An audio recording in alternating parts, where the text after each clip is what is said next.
নমস্কার বন্ধুরা, আশা করি আপনারা সবাই ভালো আছেন। আজকে আমি আপনাদের বানিয়ে দেখাবো চ্যাং মাছের ঝাল।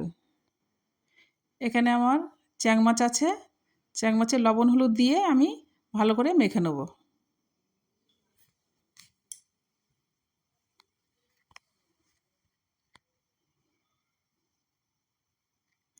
কড়াটা গরম হয়ে গেছে, আমি তেল দিয়ে দিচ্ছি। তেলে একটু লবণ দিয়ে দিচ্ছি।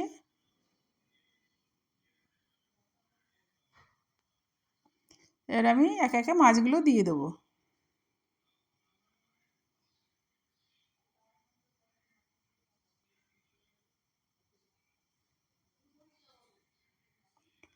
মাছগুলো আমার ভাজা হয়ে গেছে, আমি তুলে নিচ্ছি।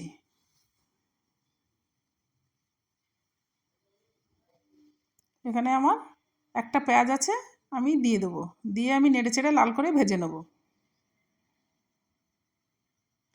এখানে আদা রসুন জিরে বাটা আছে, আমি দিয়ে দেবো। দিয়ে নেড়েচেড়ে ভালো করে কষে নেবো। এখানে আমার একটা টমেটো আছে, টমেটোটা আমি দিয়ে দেবো। স্বাদ মতো লবণ, পরিমাণ মতো হলুদ। এখানে আমি 2 চামচ জিরের গুঁড়ো দিয়ে দেবো।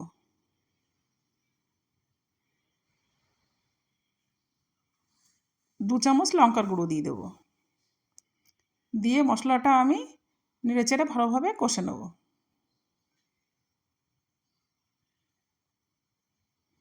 কষা আমার হয়ে গেছে, এবার আমি মাছগুলো দিয়ে দেবো। দিয়ে ভালো করে নেড়েচেড়ে মাছগুলো কষে নেব আস্তে আস্তে মশলার সঙ্গে।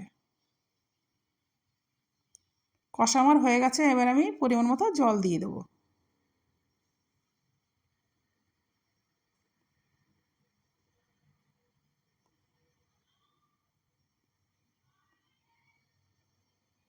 ওপর দিয়ে আমি গরম মশলাটা দিয়ে দেবো।